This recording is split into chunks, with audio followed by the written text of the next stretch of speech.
Video oknum petugas Dishub Goa lakukan pungli pada sopir pickup viral. Video itu diunggah oleh sejumlah akun media sosial, di antaranya Instagram @romansa_sopir truk pada Rabu, tanggal 20 Oktober tahun 2021.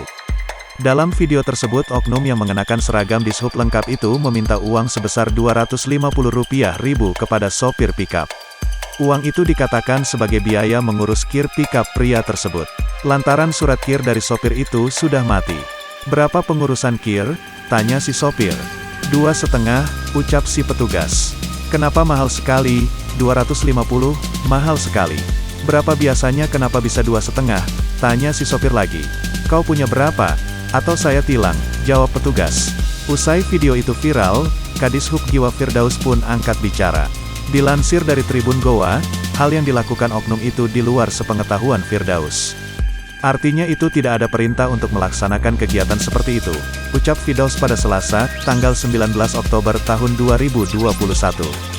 Firdaus mengatakan jika proses tilang hanya bisa dilakukan jika didampingi petugas kepolisian.